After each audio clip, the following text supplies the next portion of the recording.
मैलो नीर भरो होइत नदिया एक नाल कहावत मैलो नीर भरो जब मिल के दो एक तरह भय जब मिल के दो एक बरन भय सुर नाम पढ़ो प्रभु जी मेरे अवगुण चित न धरो प्रभु जी मेरे अवगुण चित न धरो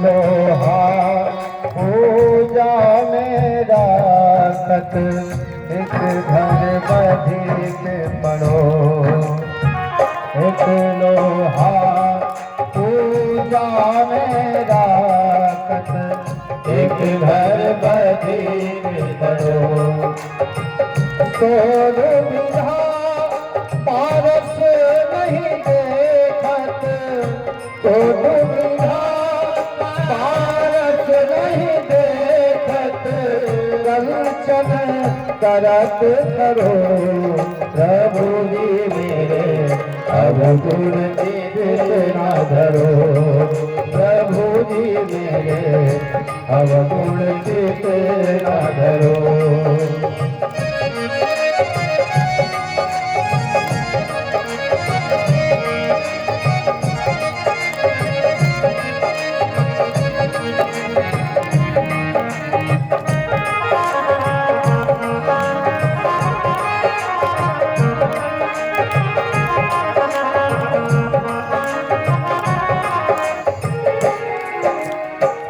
एक महारायक ब्रह्म कहावत सुर श्याम झगरो एक महारायक ब्रह्म कहावत सुर श्याम झगरो अब की दे पार मोहे उतारो अब की दे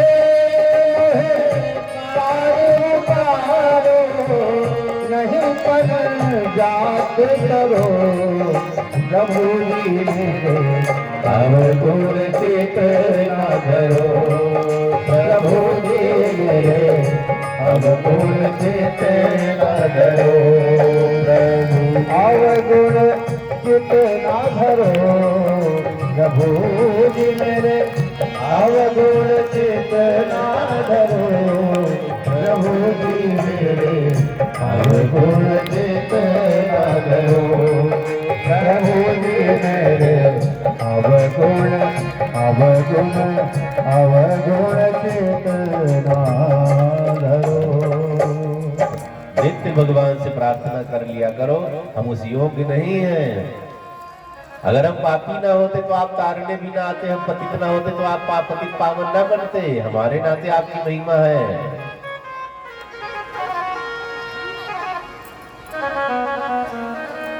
सनकादिक महात्माओं ने भागवत जी की बड़ी महिमा गाई है और कहा जीते जी अगर भागवत जी की शरण में चले जाओ तो भैया उत्तम है।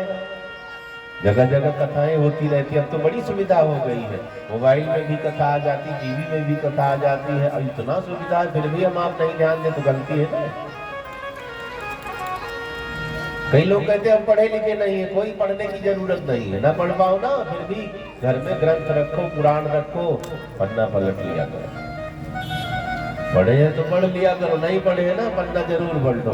काले काले अक्षर दिखते हैं ना, समझ लो मेरा सांवला सरकार इसमें बैठा है, काम हो गया।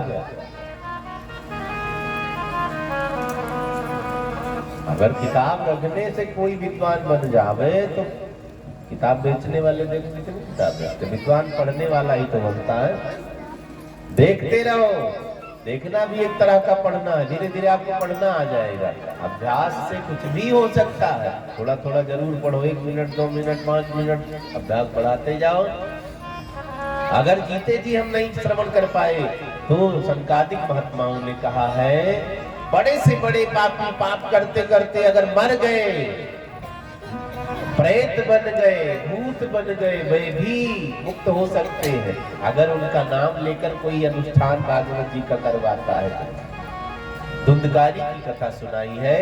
एक आत्मदेव ब्राह्मण थे, उधर साउथ में, कर्नाटक में, तुंगभद्रा नदी के किनारे एक ब्राह्मण देवता रहते थे। आत्मदेव नाम है, पत्नी का क्या नाम था? धुंधली। धुंधली का परिचय दिया है व्यास जी ने। सूराचा गृह कृत्येषु कुलता कलह प्रिया। कैसी है धुंधली? घर के काम में तो मानो एकदम शेर की तरह अड़ जाती है। सूराचा गृह कृत्येषु, और क्या कहा? उल्टा। उल्टा मैंने समझ ही रहे होंगे ना, उल्टा या उल्टा समझ लो, उल्टा चलने वाली को उल्टा कहते हैं। और कलह प्रिया, कलह उनको बहुत अच्छी, जिस दिन झगड़ा ना हो ना उनको नींद नहीं आती। जब तक चार को बिना ना दे तब तक दाना नहीं हजम होता। कलह प्रिया, कलह उनको बड़ी अच्छी लगती। जब चार घर में झगड़ा होता, कान पेर कर सुन लेती, फलानी लड़ रही है, धमाकी लड़ रही है, वे लड़ रहे हैं, इनको बहुत सुकून मिलता है। सूराचा गृह कृत्येषु कुलता कलह प्रिया। पंडित जी बड़े नरम दिल है, लेकिन ये सब तो चलो चलता, कोई नरम कोई गरम चलता रहता है। इनकी कहानी सुनो। घर में कोई बेटी बेटा है, पंडित जी बड़े दुखी, दवा दुआ सब करवाई, अनुष्ठान जब तक करवाया। इन्होंने जितनी गायें पाली है वे आज तक कभी बछड़ा बछड़ी को जन्म नहीं देती, वे भी बांझ हो गई। पेड़ लगाते वे फल नहीं देते, तुलसी लगाते वे सूख जाती है। बहुत दुखी रहने लगी आत्मदेव। अब घर की शोभा संतान से है ना, बेटे का ब्याह हो जाए, 6 महीना नहीं बीता, पड़ोसन पूछने लगी, बहू को कुछ है कि नहीं? बहू को कुछ नहीं। 2 साल अगर बीत गया, कुछ नहीं हो रहा है, 2 साल हो गया, कुछ अरे कोई बात नहीं। लेकिन गृहस्थी की शोभा आगे संतान से। पंडित जी बड़े दुखी रहने लगे, सब ताना मारने लगे। एक दिन पंडित जी को ज्यादा दुख हुआ, घर छोड़कर जंगल चले गए। सोचा नदी में कूद करके मरूंगा, तो नदी में कूदने जा रहे थे, अचानक एक महात्मा जी मिल गए। महात्मा जी ने कहा, क्या हुआ, इधर आओ। आत्मदेव जी दौड़ पड़ते महात्मा का चरण छू लिया। क्या बात है, कहाँ जा रहे हैं? महाराज जी मैं मरने जा रहा हूँ। महात्मा से कौन झूठ बोले, मरने जा रहे हो? कारण क्या है? सारा दुख बताया। घर में कोई बेटी बेटा है। महात्मा हंसने लगे, बेटी बेटा के चक्कर में जान खोने जा रहे हैं, मरने जा रहे हैं। क्या चाहते बेटी बेटा से? महाराज बड़ा सुख मिलता है बेटी बेटा से, बहुत बेटी बेटे गाले, उनसे पूछो सुखी है?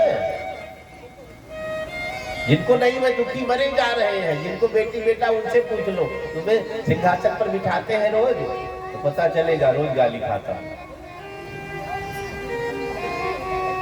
बहुत कम ही भाग्यशाली है, 1-2% बस। सब कहने में चले, नहीं कोई उत्तर जा रहा, कोई दक्षिण जा रहा, कोई कहने नहीं मान रहा। कहानी अजीब सी है। महात्मा जी ने कहा, बच्चों से किसको सुख मिला हो ना हो, वो तो ठीक है, ना हो तो ठीक है, आनंद में रहो, काहे चिंता कर रहे हैं? भगवान पर सब छोड़ो। उन्होंने कहा, आप क्या जानो घर की शोभा बच्चों से है। साधु महात्मा भाई, उनको बच्चे भी नहीं होते हैं। तो आत्मदेव जी ने कहा, घर की शोभा, घर में जब पहुंचो, बच्चे पापा पापा बोलते हुए दौड़ने लग जाए, पिताजी पिताजी कहते हुए दौड़े, तो कितना अच्छा लगता है।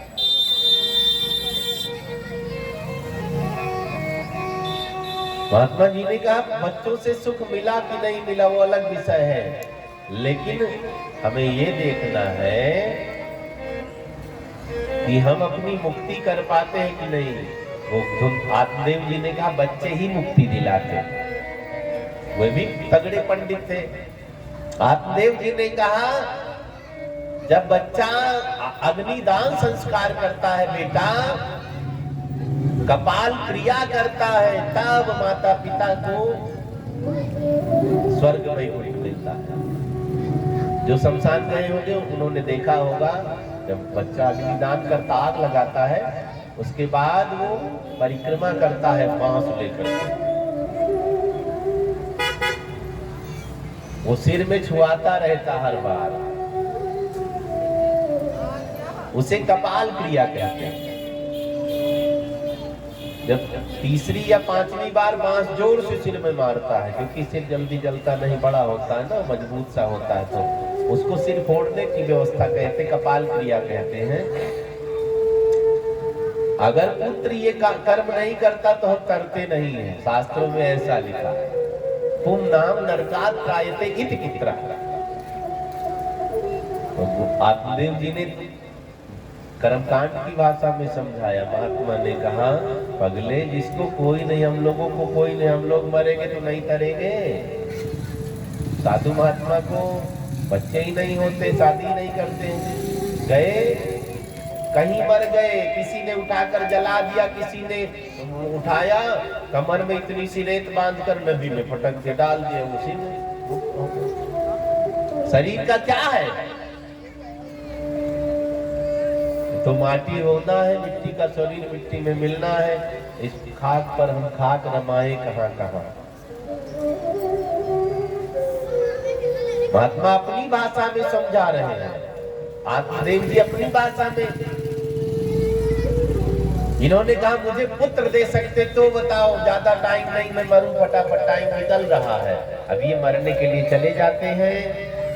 महात्मा जी ने फिर डोका, रुको रुको, अब तो आंख बंद की। महात्मा ने कहा, तुम्हारा भविष्य देखता हूँ, देखो संतान लिखी है कि नहीं लिखी। महात्मा जी ने आंख बंद की तो सब पता चल गया। 7 जन्म तक तुम्हें बेटी बेटा नहीं लिखा है, तुम इस जन्म के चक्कर में। अब तो आत्मदेव जी और जोर जोर से रोने लगे, अब 7 जन्म का दुख पहले ही पता चल जाए। कल क्या होना है, अगर हमें पता चल जाए कि कल एक्सीडेंट होगा, टांग टूटेगी, तो आज से बेचैन हो गए, आज से ही धड़कन बढ़ गई। अरे जो होगा देख लेंगे, कल देखें, आज चाहे टेंशन ले रहे।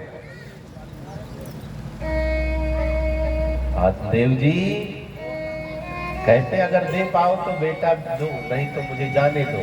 महात्मा ने एक फल निकाल करके दिया झोली से, पत्नी को खिला देना, कुछ नियम बताया, झूठ नहीं बोलना है, झगड़ा नहीं करना है, जैसा तैसा खाना नहीं है, प्रपंच नहीं करना है, 9 महीने तक जो खावे उसको नियम में भी बेटा होगा पक्का।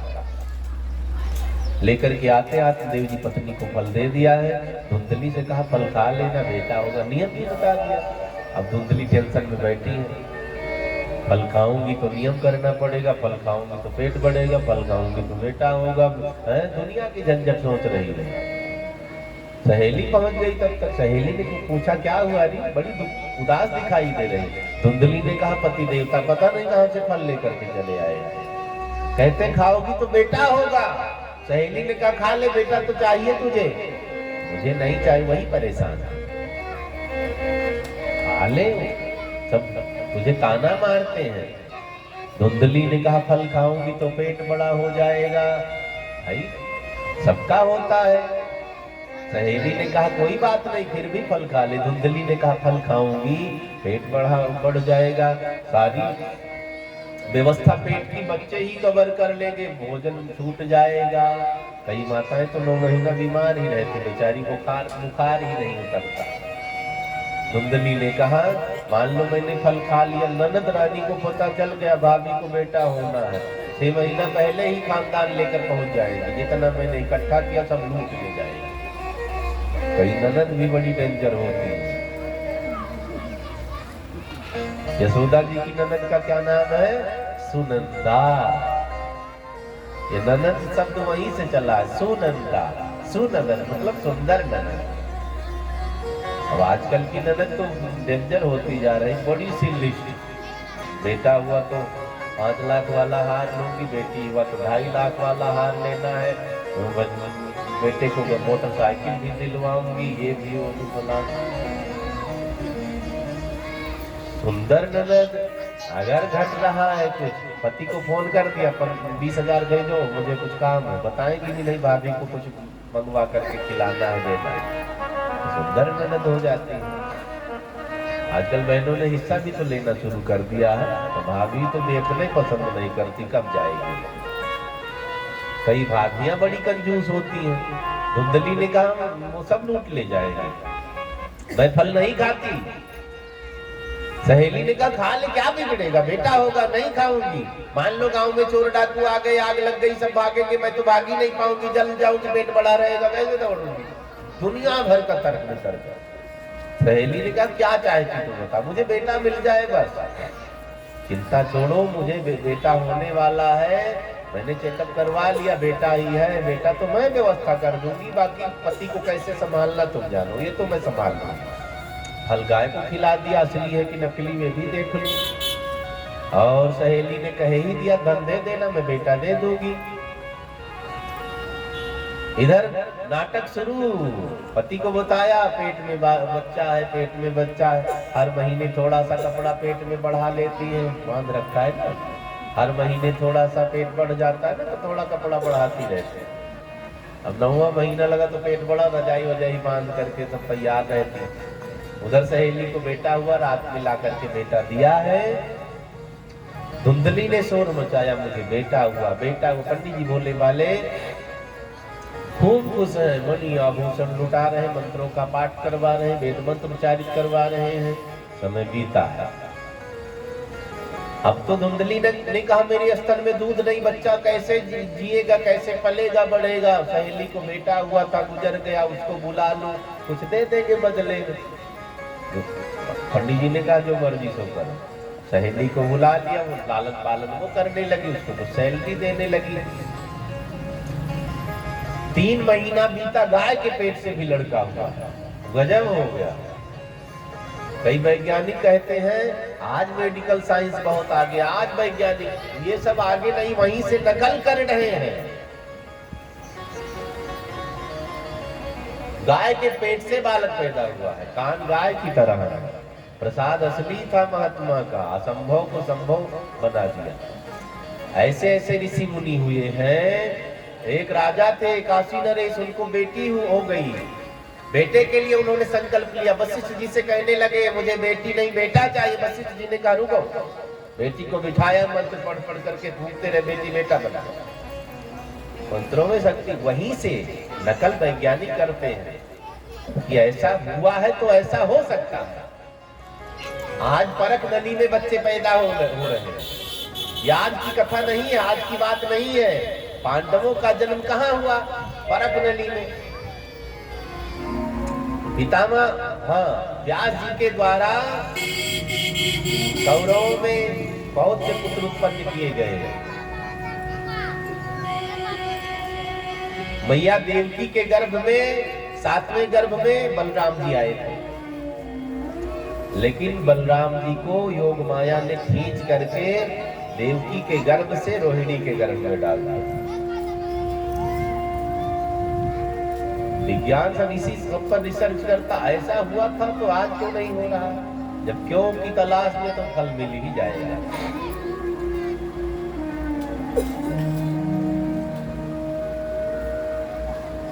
गाय को भी बेटा हुआ। थोड़ा समय बीता है, बच्चों का नामकरण, तो गाय के पेट से जो पैदा हुए उनका नामकरण करने की जरूरत नहीं, गाय की तरह है, गोकर्ण नाम रख दिया है। अब दूसरे बेटे का नाम रखना हुआ, अपने पुरोहित जी को बुलाते आत्मदेव जी, पुरोहित जी से कहते नामकरण करिए, मेरे नाम से मिलता हुआ नाम रखिए।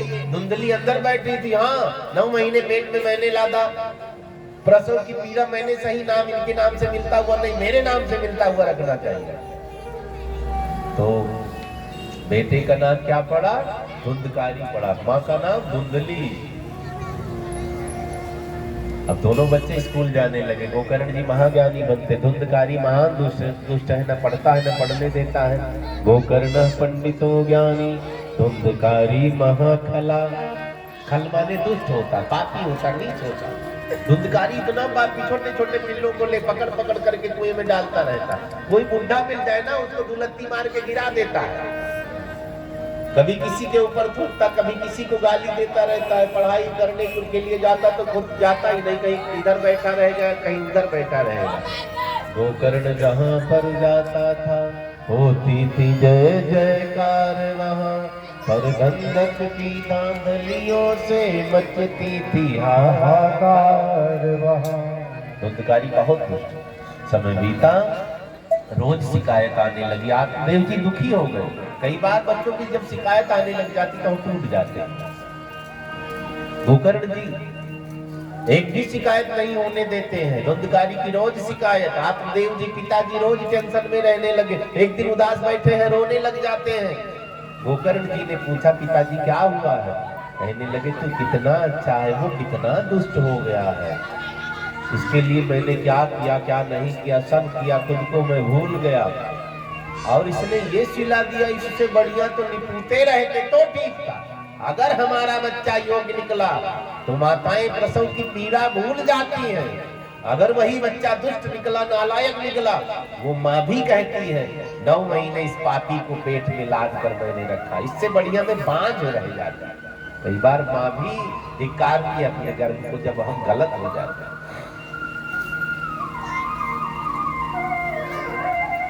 आत्मदेव जी रो रो करके कहते हैं, इनको अपना माना, इन्होंने हमें ठग लिया। गोकर्ण जी बहुत ज्ञानी है। आज बेटा बाप को समझा रहा है, पिताजी अपना कौन है? ये संसार अपना है, कभी न कभी पता चलेगा कि अपना नहीं है। पता चलता है ना कभी कभी।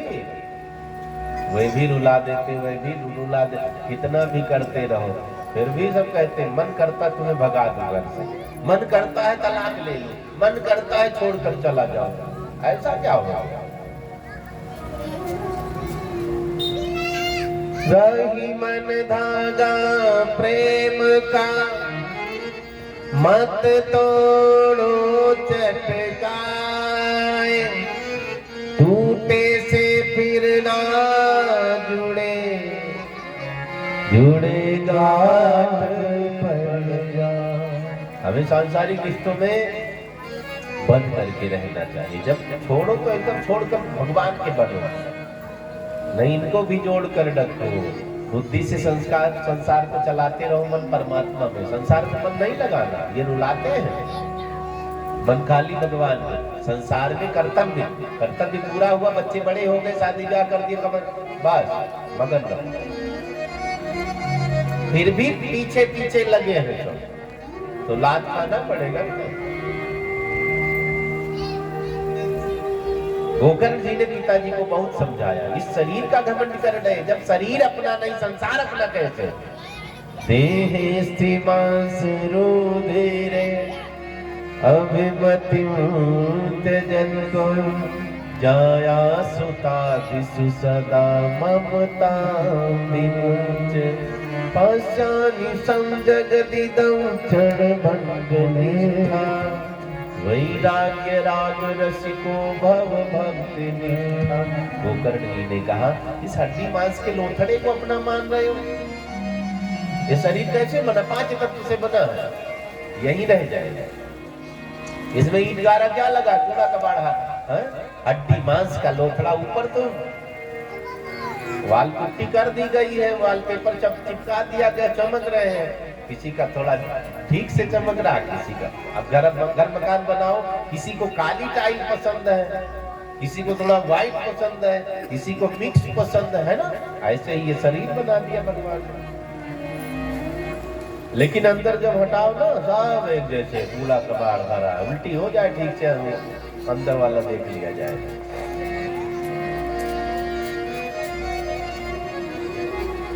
गोकर्ण जी ने कहा, इसका घमंड नहीं करना। धन कहाँ तक? धरती पर ही रह जाएगा। धनानि भूमो, पशु कहाँ गोठ में बंधे रह जाएंगे। नारी कहाँ तक? जो पत्नी है दरवाजे तक रो लेगी ज्यादा से ज्यादा। इष्ट मित्र शमशान तक चले जाएंगे। बच्चा कहाँ तक साथ देगा? लड़का आग लगाई, काम खत्म, अग्निदान तक। ये शरीर कहाँ तक? ये चिता में भस्म बन गया। कुछ गया? हाँ, हमारे कर्म। धनानि भूमौ पशवश्च गोष्ठे नारी गृहे द्वार जना श्मशाने देहस्थितायां परलोक मार्गे कर्मानुगो गच्छति जीव एका। हमारे कर्म हमारे साथ जाएंगे, इसलिए कर्म